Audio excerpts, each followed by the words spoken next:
La Cour itinérante du Nunavik est revenue dans l'actualité cette semaine en raison de l'affichage un peu controversé de postes de juges. Mais la Cour itinérante, ça fonctionne comment exactement? Pour le comprendre, il faut un peu expliquer comment fonctionnent les palais de justice. Si on prend le palais de justice de Rouyn-Noranda, par exemple, il y a des greffiers et des greffières qui s'assurent un peu de toute la logistique entourant la justice, donc préparer les horaires, s'assurer que les dossiers sont complets et bien d'autres tâches. Après ça, il y a les juges qui entendent les causes, puis les avocats, des procureurs de la couronne et des avocats de la défense. Mais il y a des endroits au Québec, notamment des endroits plus isolés, où on n'a pas tout ce personnel-là sur place, ce qui fait que les professionnels vont se déplacer plus ou moins régulièrement directement dans les communautés pour entendre des causes. La Cour itinérante du Nunavik a été créée en 1975 lors de la signature de la Convention de la baie James et a commencé à siéger en 1980. Elle se déplace dans 9 des 14 communautés inuites du Québec.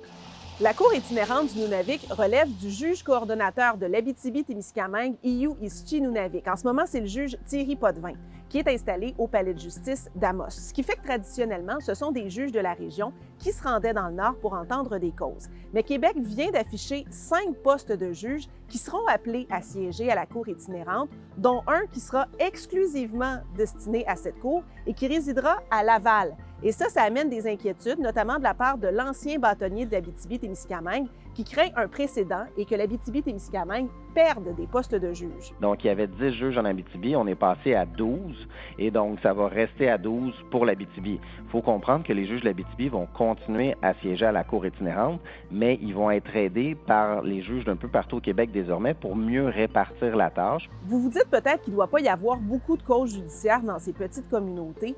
Détrompez-vous, selon des chiffres de 2022, il y a eu 1400 accusés. Ça signifie qu'un adulte sur 6 est judiciarisé au Nunavik, ce qui a fait dire à l'avocat Jean-Claude Latraverse que les Inuits sont surjudiciarisés. C'est un avocat qui a été mandaté par le gouvernement du Québec pour produire un rapport sur la justice dans le Nord. Il a fait 60 recommandations, notamment d'augmenter la présence de la Cour itinérante, d'augmenter aussi la pratique de la vidéoconférence et surtout de mettre en place des centres de justice de proximité.